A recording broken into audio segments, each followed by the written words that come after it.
ची बातमी नाशिकमध्ये पावसाची संततधार सुरू आहे।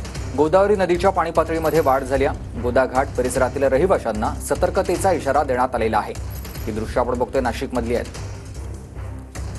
नाशिकमध्ये गेल्या 2 दिवसांपासून पावसाने पुन्हा एकदा जोर पकडलाय आणि परिणामी नाशिकच्या धरण क्षेत्रांमध्ये आता पाण्याची पातळी वाढलेली आहे। गंगापूर धरणातनं आता 1000 क्युसेस एवढ्या विसर्गा पाण्याचा करण्यात आलेला आहे आणि त्यामुळे पाण्याचा विसर्ग गंगापूर धरणातनं वाढवण्यात आल्यामुळे गोदाघाट परिसरात पुन्हा एकदा पाण्याची पातळी वाढायला लागलेली आहे।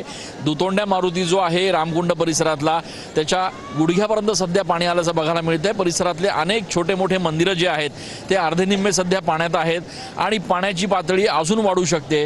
त्यामुळे प्रशासनाच्या वतीनं सूचना देणाऱ्या गाड्यांची देखील रहदारी जी आहे ती सध्या या संपूर्ण परिसरात बघायला मिळते। गोदाघाट परिसरातल्या रहिवाशांना सतर्कतेचा इशारा देण्यात आलेला आहे। खरं तर नाशिकमध्ये आज आणि उद्या येलो अलर्ट देण्यात आलेला आहे आणि त्यामुळे 2 दिवस पावसाची संततधार नाशिकमध्ये सुरू राहणार आहे। परिणामी धरण क्षेत्रात देखील जर पाऊस चांगला झाला तर पाण्याची पातळी वाढेल आणि त्यामुळे गोदाघाट परिसरातल्या रहिवाशांना आता सतर्कतेचा इशारा देखील देण्यात आला आहे। कॅमेरा पर्सन प्रसादसह मी चंदन पूजा अधिकारी, TV9 मराठी।